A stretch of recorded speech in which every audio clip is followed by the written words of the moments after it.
И вот сейчас поднимал, что-то в нос попало, да? Чихнул, и мне как насморк или что-нибудь. Бывает такое. Это сейчас чуть полегче дышать хоть стало, потому что воздух более-менее очистился из-за дождя, из-за снега. Добрый день, уважаемые зрители и читатели «Кактус Медиа». Мы вновь в прямом эфире. Меня зовут Юлия Юсупова. Мы вещаем на двух наших платформах в Фейсбуке и Инстаграме. И сегодня тема для нашей беседы очень важна и касается каждого автовладельца, каждого автолюбителя и даже, возможно, государства, потому что они обладают автомашинами. А, соответственно, для того, чтобы автомашина ездила, ей нужен горюче-смазочный материал, бензин или дизтопливо. Цены на дизтопливо и бензины шокируют уже нас достаточно давно. В последние месяцы это происходит регулярно.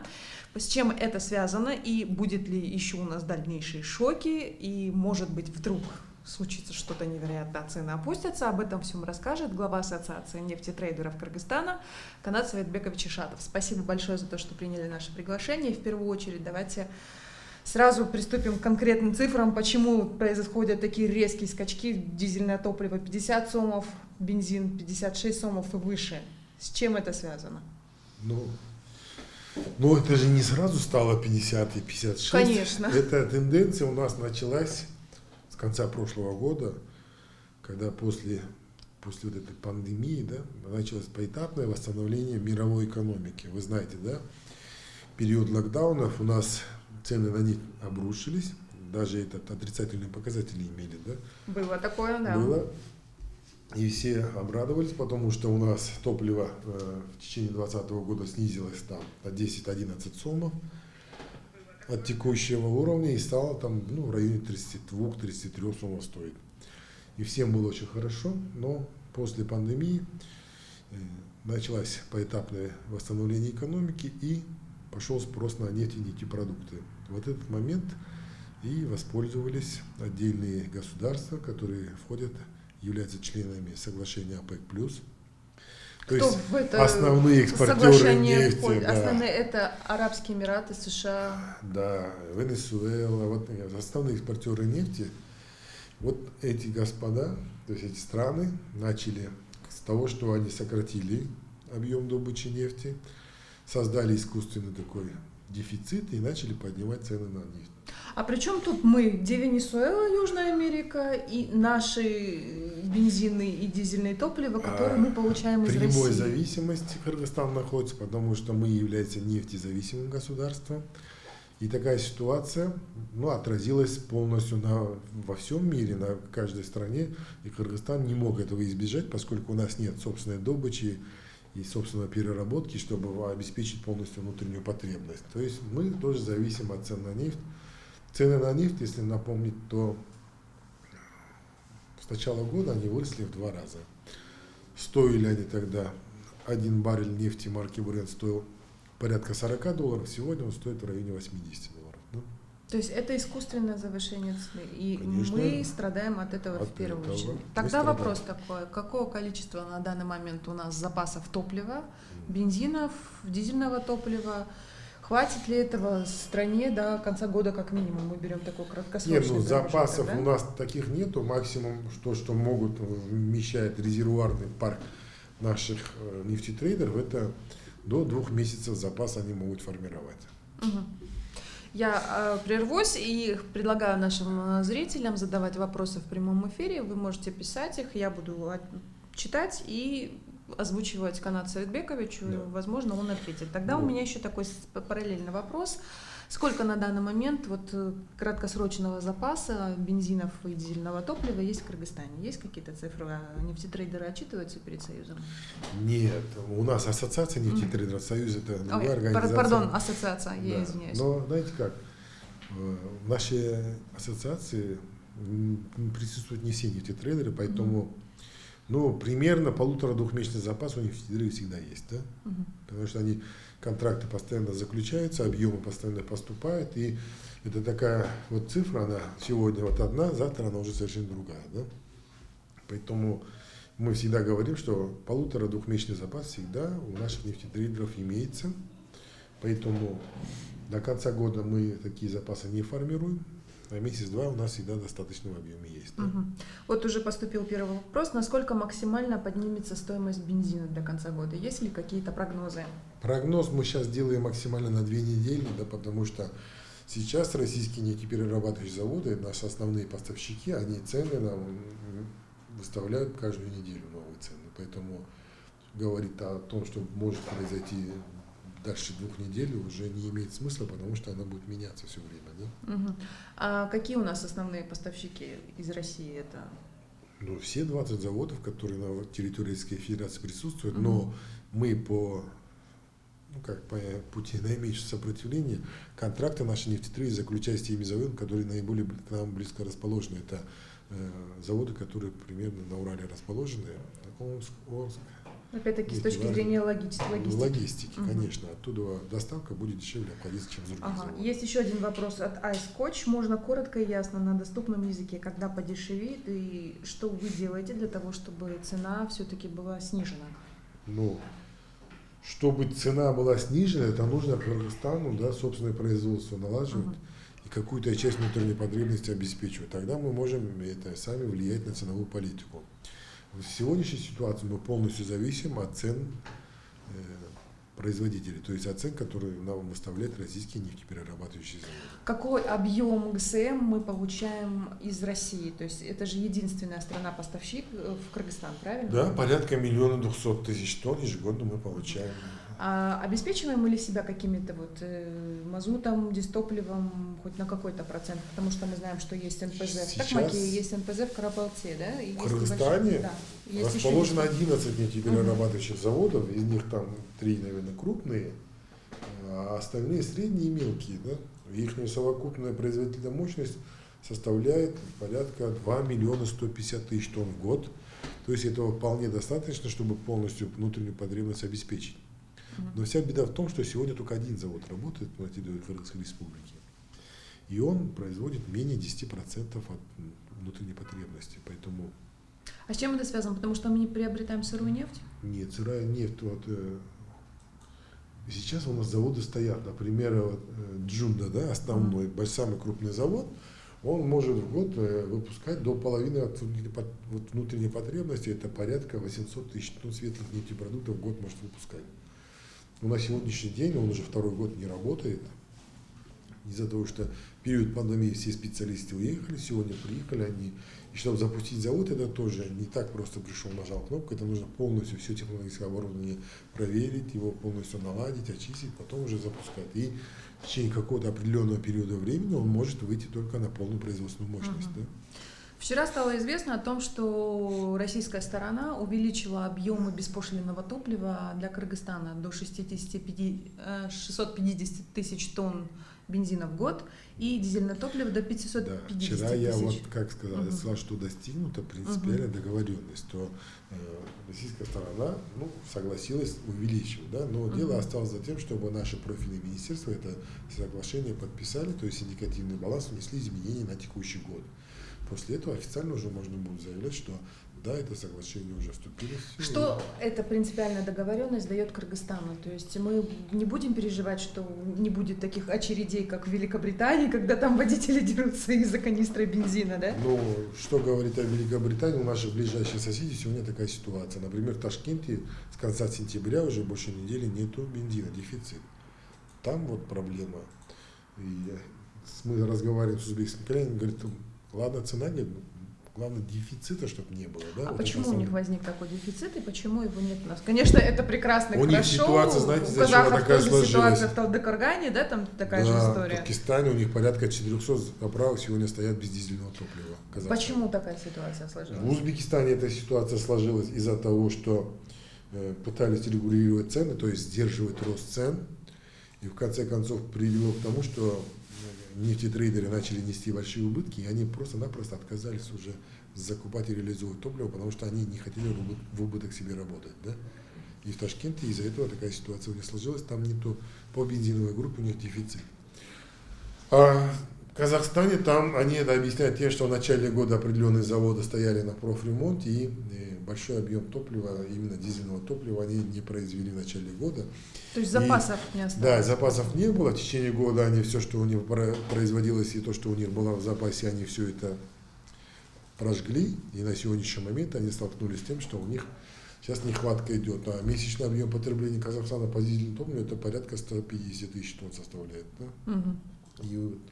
И это еще сложилась ситуация из-за того, что у них Атырау завод стал на аварийный ремонт, а Павлодар сегодня стал на плановый ремонт. Да? Поэтому у них 3 крупных завода, которые, если один будет стоять, то он сразу скажется на... Мгм. Мы постоянно сравниваем, кыргызстанцы постоянно сравнивают цены на бензины и дизельное топливо с соседним Казахстаном, потому что это ближайшая, да, к нам страна. Ну, И при этом мы видим ощутимую разницу. Давайте вы еще раз объясните, почему в Кыргызстане складывается одна цена, а в Казахстане совершенно другая. ну, чтобы всем было понятно, вот у них прямое регулирование цен. То есть государство может устанавливать цены на каком хотят уровне. Да? У них есть национальный оператор Казмунайгаз, который просто вот своим 3 крупным заводам говорит, да, пожалуйста, вот вы производите топливо вот в таком объеме, и по такой цене вы отдаете его на рынок. Да? Для внутренних своих, для внутреннего потребления у них ценовая политика такая, что цены, которые у них в рознице на АЗС продаются, они ниже, чем себестоимость этого топлива. С чем это связано? Ну, вот такая С политика. госрегулированием. Госрегулирование, но потому что Казахстан очень большой объем сырой нефти продает через биржу. И за счет вот этих средств они вот эту разницу, вот эти убытки, которые заводы терпят, они восполняют их. Да? А для своего населения они делают низкие цены, которые иногда даже порой ниже себестоимости. При этом мы импортируем полноценно из России все. Вопрос сразу от читателя Смаилов Абдусалим. Здравствуйте, нельзя ли договориться о фиксированной цене на уровне государства? То есть если существует ли государственная монополия на регулирование цен ГСМ? Нет. Это же стратегический продукт. Стратегический нефть, мало того, там все контракты идут только в долларовом выражении. Поэтому мы на курсовой разнице тоже и всегда получаем это убытки, да, терпим. Да? Вот если просто сказать, что у нас СОМ за последний год девальвировался на 21%, это очень большой показатель, и он тоже дает разницу до 5 сомов на 1 литр. Да? Поэтому... Вопрос, соответственно, о казахстанском бензине. У нас существует контрабанда этого бензина, мы все это знаем, все видим вот эти бутылочки, канистры, машины, которые готовы за гораздо ниже сумму, чем на нашей заправке, предоставить этот бензин. Как идет борьба с контрабандой? Борьба идет, и в этом году, можно сказать, показательная борьба, потому что то, что вот эти с баклажек продают на улицах, это большого объема контрабанды не составляет. Да? Контрабанду у нас в этом году жестко закрыли, вот именно 1 марта, когда правительство приняло решение, и мы границы все закрыли. У нас резко вырос объем потребления бензина, который мы получаем с Российской Федерации, и сократился объем потребления дизельного топлива. Это о чем говорит? Почему бензин вырос? Потому что перестал поступать контрабандный бензин из Казахстана. Поэтому потребление российского бензина у нас резко начало расти. Почему сократилось потребление дизельного топлива? Потому что у нас была закрыта граница, и у нас перетоки, да, контрабандным путем это топливо не уходило в соседний Таджикистан. То есть Таджикистан заинтересован в дизтопливе, который по более дешевой цене через Кыргызстан поступал к ним. Но у нас же запрещено экспортировать беспошлинное топливо. Запрещено, но это происходило, но в этом году была такая сильная политическая воля нашего правительства, эти границы были 1 марта закрыты, и вот с этих пор мы конкретно видим, что у нас до этого, оказывается, действительно, вот это объясняется тем, что какой-то определенный импорт заходил с Казахстана нелегально и уходил экспорт нелегальный в Таджикистан. Да? Так интересно, получается, как пандемия очистила все, да? Да, 2020 год для нас был как бы показательным. Мы теперь четко знаем свою внутреннюю потребность, то есть этот год покажет, да, до конца. Сейчас у нас, например, по бензиновой группе мы обычно не всегда выбирали вот эту квоту, которая в индикативных балансах были утверждены, да? А в этом году мы ее сейчас в октябре месяце полностью выберем. Если не будет подписано принципиальное соглашение об увеличении наших квот, мы будем получать топливо из России по обычным ценам с учетом пошлины. Соответственно, цена может вырасти. Ну вот в прошлом году мы тоже определенный объем получили с учетом вывозной экспортной пошлины. Но там, знаете, вопрос был в том, что Российская Федерация, то есть правительство Российской Федерации вот эти ставки опустило там на уровень $1-2, и мы их не чувствовали, да, поэтому не было особой разницы, да. Там это было, может быть, несколько тыинов, да, разница была, и там мы не ощущали, да. А сейчас, например, на сентябрь месяц эта ставка у них установлена в размере $18.80. Это порядка 1,5 суммы. Да. Еще такой вопрос сразу возникает очень часто, вот и зрители задают, и вообще в обществе обсуждается вопрос импорта, опять-таки, ГСМ из соседнего Казахстана. Мы не имеем общей границы с Россией, логистика дорогая, доставка дорогая, в итоге получается достаточно ощутимая сумма. Казахстан рядом, и почему мы в них не Очень экспортируем? правильный вопрос. Вот у Казахстана в прошлом году, в период пандемии, были вот такие хорошие объемы, профицитные, да, то есть излишек у них был, они начали его предлагать соседям. Но в связи с тем, что у них была ставка очень высокая, $60, да, вывозная экспортная пошлина, никто не покупал. Потом правительство Казахстана обнулило эти ставки. И мы завезли. Да. И определенный объем начали покупать. Но тут был самый интересный вопрос, когда они начали нам продавать, они цены на экспорт не сравнили с российскими. По тем ценам, которые для внутреннего потребления, они никогда нам не будут продавать. Удалось сэкономить только за счет логистики. Не Это более сумма того. 1,5, может быть, была разница. Какие цены и условия выдвигают другие экспортеры ГСМ, в частности, которые расположены относительно недалеко нас, да, куда нам до Венесуэлы, Азербайджан, Туркменистан, Иран? Они все продают его на бирже. Они продают его по мировым ценам. То есть хотите, пожалуйста, покупайте. Покупайте. Но потом еще стоит вопрос логистики. У нас отдельные компании в этом году пытались Туркменистана завести. Но когда они эту партию завели и посчитали экономику, получилось, что совсем невыгодно это будет заниматься, да? Сколько получилось? Ну, дороже, чем с Россией получилось. Точные расчеты они даже правительству не предоставили, но просто была такая оговорка, что ввести из Туркменистана на сегодняшний день дороже, чем с Россией. Хотя, несмотря на то, что туркмени находятся гораздо ближе. Гораздо ближе. С Ирана вопросы прорабатывали точно так же. Азербайджан точно так же, они продают по мировым ценам. Да? Эти цены, там они тоже вот так, интересно, вот сейчас вопрос был, они говорят, давайте мы на объем заключим, а цену в тот момент, когда вы будете забирать, по тем ценам будете забирать. Да? То есть, эта цена, она, ну, как когда в мешке, это никто на это не пойдет, потому что если нет четкого То есть, если мы зафиксируем цену, как это было, допустим, в Узбекистане, мы столкнемся с тем, что у нас будут драки на заправках. Видите как, если эта цена будет в минус идти нефтетрейдерам, вот в Узбекистане же наглядный пример, когда они начали терпеть убытки, они сказали, тогда мы не будем этим заниматься. Да? Ну кто купит подороже и продать подешевле, это же не имеет никакого смысла. Какова маржа у нефтетрейдеров? Сегодня меньше 1%, да? Сегодня вот сложится ситуация, да, они держат этот бизнес, чтобы он просто функционировал, получается, да? Потому что мы непосредственно тесно работаем с этим монопольным комитетом, и там вот ценообразование на очень жестком контроле стоит. Да?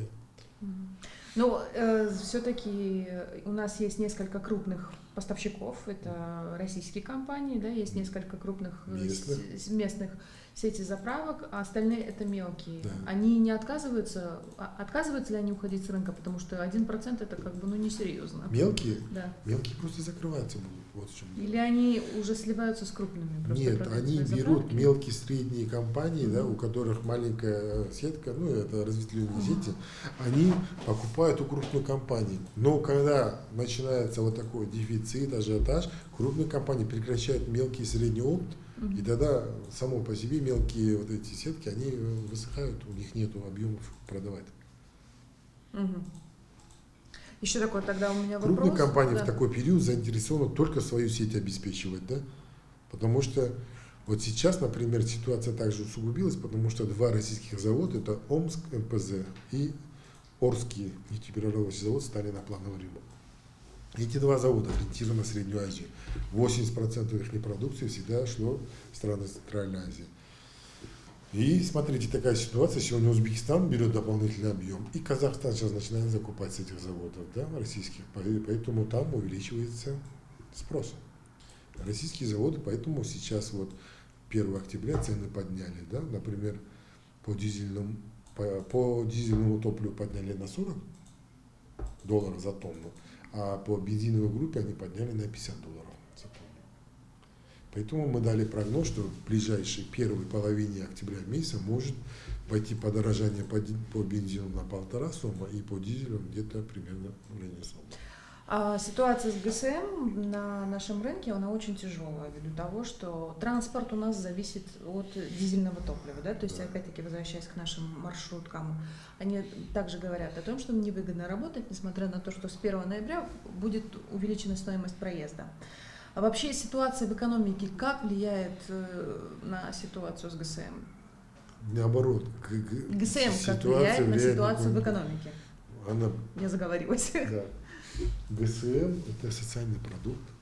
Дорожание цен на горючий смазочный материал автоматически влечет дорожание, в принципе, всех видов товаров и услуг, потому что в любом виде товара есть цена на транспортировку, доставку, и также в любом виде услуг тоже есть эта составляющая. Поэтому ГСМ, как только дорожает, у нас автоматически идет дорожание на всех других видах товаров и услуг. Да, вот тут у нас один из комментариев, когда мы давали анонс вашего выступления, почему-то все посчитали, что нефтетрейдеры и вообще крупные бизнесмены решили нажиться на на человеческих нуждах, и таким образом они мешают развитию страны. Как вы вообще оцениваете такое заявление?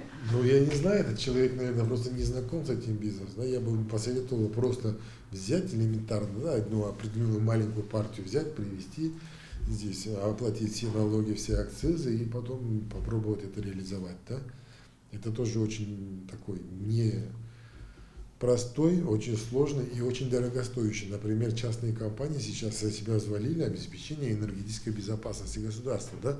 То есть один месячный, только если объем посчитать, это миллиарды сомов, которые необходимо в этот бизнес вкладывать и нести все риски по этому делу. Да?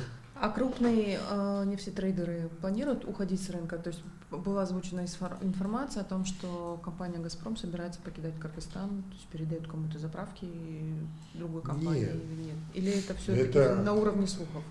Нет, это, знаете, несколько лет назад, когда вот компания «Газпром» свои часть заправок, которые такие были, они топовые, как бы оставили себе, и у них сейчас «Газпром» обладает 38 заправочных станций, и они сегодня представлены только, можно сказать, в городе Бишкек, Чуйской области, и 1-2 заправки на Сыкуле. А по регионам они компании отдали в аренду другим компаниям, и сегодня они уже в таком маленьком объеме продолжают свою деятельность. Еще такой вопрос. Прогнозируете ли вы или что дают международные экономисты о росте нефти на мировом рынке? Будет ли она расти дальше? Будет ли также создаваться искусственный дефицит со стороны экспортеров нефти? Тенденция сегодня. И как вообще влияет на это ОПЕК? То есть есть конкретная организация, которая должна регулировать эти цены. Да. ОПЕК в первую очередь заинтересован, чтобы цена на нефть была дороже. Потому что у этих государств бюджет полностью зависит от цены на нефть. Чем выше цена на нефть, тем крепче будет бюджет этих государств, которые являются участниками ОПЕК+. Да? Поэтому сейчас все крупные эксперты, в принципе, мировые эти компании, все прогнозируют, что этот рост у нас продолжится, наверное, скорее всего, до конца текущего года.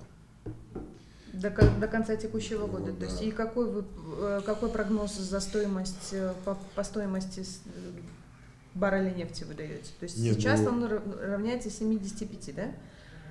Да, но недавно вот были отметки, они были за 80, да. То есть страны ОПЕК+, при утверждении бюджета еще в конце прошлого года, они у себя заложили, что 1 баррель будет стоить $70, когда он стоил меньше 40. То есть они, в принципе, выполнили свою программу, да, свои цели они достигли. И я думаю, что сейчас они должны уже потихоньку уже начинать увеличивать объемы нефтедобычи и потом уже стабилизировать и понижать цены. То есть в продолжительном будущем прогнозе, да, мы можем предполагать, что цены немного упадут или нет? Это же невыгодно производителям. К концу года они должны упасть, потому что сезонный у нас спрос падает в это время обычно, да. Это явление такое, да, что хоть незначительно, но цены должны к концу года снизиться. Что вы посоветуете автовладельцам, автолюбителям? Ну, я сам Переходить на тоже- экономичные машины с Да, с маленькими. весь мир ищет эти, в тот же Лондон, вы где говорите, да, там посмотрите, там основная масса машин это малолитражки, которые с небольшим объемом двигателя и очень мало потребляют бензина. Но, несмотря на это, у них сейчас очень большой дефицит. Дефицит большой. Да. Хорошо, спасибо большое. Канат Светбекович, была очень интересная, содержательная беседа. Я благодарю вас за эфир. И я прощаюсь со всеми вами. Совсем скоро уже на кыргызскоязычной версии нашего сайта, в Инстаграме и на Фейсбуке будет такой же эфир на кыргызском языке. От себя я также прошу, чтобы вы читали наши новости. У нас все самое интересное и свежее на сайте, в Телеграм-канале. Мы есть во всех социальных сетях, абсолютно везде. И помните, что Кактус Медиа любит вас.